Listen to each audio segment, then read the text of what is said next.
आपको चक्रवृद्धि ब्याज की दर का जो पहला फार्मूला है निकालने का उसके रिलेटेड प्रश्न दे रहा हूँ। तो ये हमारा पार्ट हो गया चक्रवृद्धि ब्याज यानी कंपाउंड इंटरेस्ट का पार्ट 4।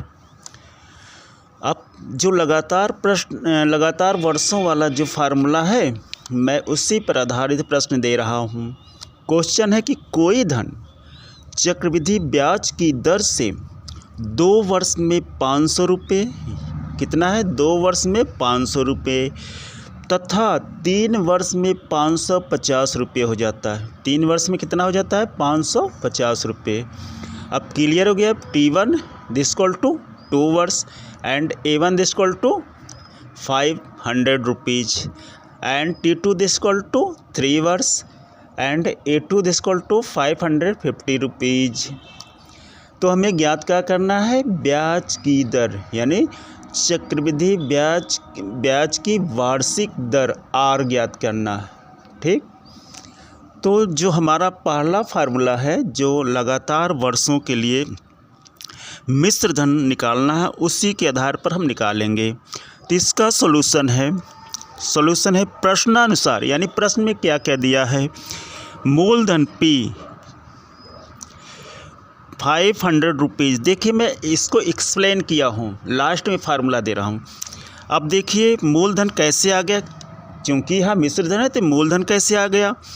तो मैं यहाँ साफ लिख दिया हूँ 2 वर्ष पर जो हमें मिश्र धन मिलेगा 2 वर्ष पर क्या वो रहेगा, मूलधन रहेगा। इसीलिए मैं साफ लिख दिया हूँ मूलधन P this equal to 500 rupees किस पर, 2 वर्ष पर, यानी 2 वर्ष पर जो हमें मिश्र धन मिलेगा 2 वर्ष का वो क्या रहेगा, मूलधन रहेगा। तब हम आगे निकाल लेंगे। तो चूंकि चक्रवृद्धि ब्याज की दर कितना है 550 रुपीज़ यानी 550 रुपये। अब 2 वर्ष पे जो ये मिश्र धन है मिला था वो हमारा क्या है 2 वर्ष पर मूलधन हो गया। तो ये 500 पर 1 साल के लिए हम निकालेंगे तो मिश्र धन कितना आ जाएगा 550 रुपये। अब क्लियर हो गया। अब यहाँ आप समझ ही गए होंगे जो 2 वर्ष का मिश्र धन है यानी पहले वर्ष दूसरे वर्ष का जो मिश्र धन निकला था ये 500 रुपये है। चूँकि जब 2 वर्ष पर जो हमें मूलधन का आगे हम ब्याज निकालेंगे तो हमारा मूलधन हो जाएगा और इसका जो हमें मिश्र धन निकला है 550 रुपया। क्लियर हो गया। 2 वर्ष पर जब 550 का हम आगे मिश्र धन निकालेंगे तो ये मूलधन हो जाएगा, ये मिश्र धन हो जाएगा। तो पहला समय T1 क्या है 2 वर्ष और दूसरा समय T2 क्या है 3 वर्ष।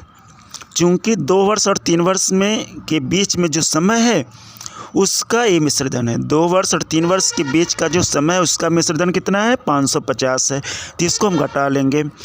अब 2 वर्ष तथा 3 वर्ष का समय क्या है T, यानी जो है हमारा पूरा समय कितना है T this equal to T2 minus T1। T2 minus T1 this equal to T2 क्या है 3 है, T1 माइनस T1 क्या है 2 है। तो हो गया this equal to 3 minus 2 this equal to 1 वर्ष। अब क्लियर हो गया। अब इसको हम मूलधन मान लिए हैं 2 वर्ष पर जो हमें मिश्र धन मिला है उसको मूलधन मान लिए हैं। अब 1 वर्ष का जो हमारा साधारण ब्याज या चक्रवृद्धि ब्याज बराबर होते हैं, आपको बताए ही थे। 1 वर्ष का हम साधारण ब्याज निकाल लेंगे या तो चक्रवृद्धि ब्याज निकाल लेंगे, वो बराबर होगा।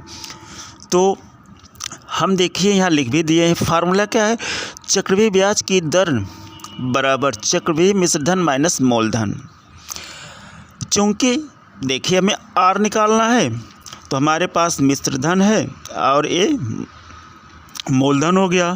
तो इससे हम क्या करेंगे चक्रवृद्धि ब्याज निकाल लेंगे। तो हमारे पास चक्रवृद्धि ब्याज हो जाएगा, समय हो जाएगा, मूलधन हो जाएगा, तो दर निकल जाएगा आराम से।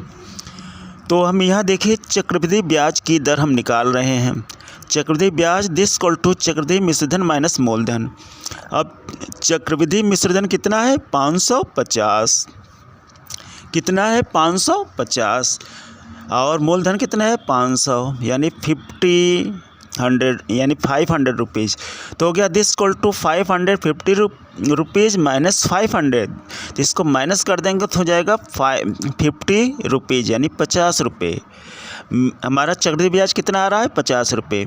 चूँकि 1 वर्ष का है तो चक्रवृद्धि ब्याज और साधारण ब्याज बराबर होंगे, तो हमारे साधारण ब्याज भी हो सकता है, हो जाएगा, और चक्रवृद्धि ब्याज भी हो जाएगा, यानी दोनों हो जाएगा। हम यहाँ लिख दिए हैं 1 वर्ष का साधारण ब्याज और चक्रवृद्धि ब्याज बराबर होते हैं। 1 वर्ष का साधारण ब्याज और चक्रवृद्धि ब्याज बराबर होते हैं, तो एक क्या आ जाएगा? चक्रवृद्धि ब्याज भी हो जाएगा और साधारण ब्याज भी हो जाएगा। चूँकि यहाँ हमें चक्रवृद्धि ब्याज निकालना है तो इसलिए चक्रवृद्धि ब्याज हो जाएगा।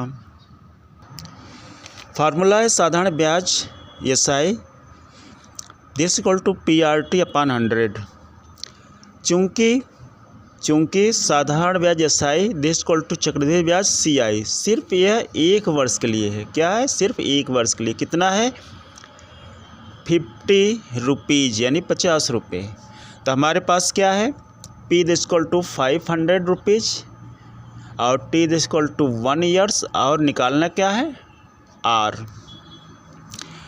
इसलिए CI this equal to SI this equal to CI यानी simple interest and compound interest क्या है? बराबर है। तो this equal to 500 rupees into R into 1 upon 100।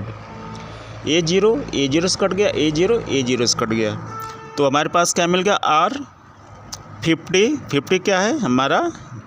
SI या CI। 50 this equal to 5 into R।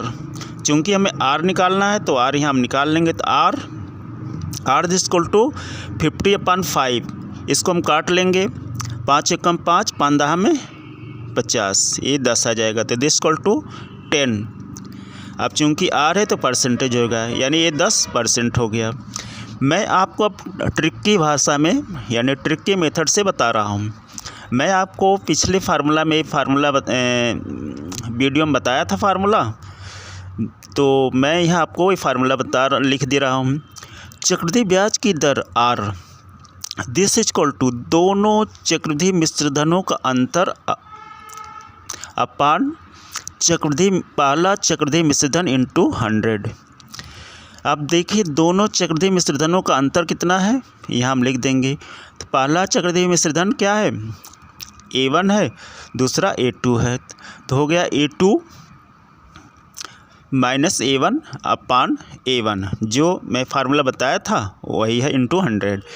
तो ये हो गया दिस इक्वल टू कॉस्ट में close that 550 minus 50 100 upon 50 100 into 100। इसमें से हम माइनस करेंगे तो आ जाएगा 50, तो हो गया this equal to 50 into 100 upon 500। A0 से कट गया, A0 से कट गया, तो हमारे पास क्या बचा? दिस इक्वल टू 50 अपान 5। तो इसको हम काट लेंगे, 5 एकम 5, 5 दहा में 50, यानी ये 10 आया। चूँकि ये R है तो परसेंटेज हो जाएगा। यही इसका आंसर है। दोस्तों मेरे YouTube चैनल को सब्सक्राइब, लाइक, कमेंट और शेयर करना ना भूलें। सब्सक्राइब करके हमें सपोर्ट करें। धन्यवाद।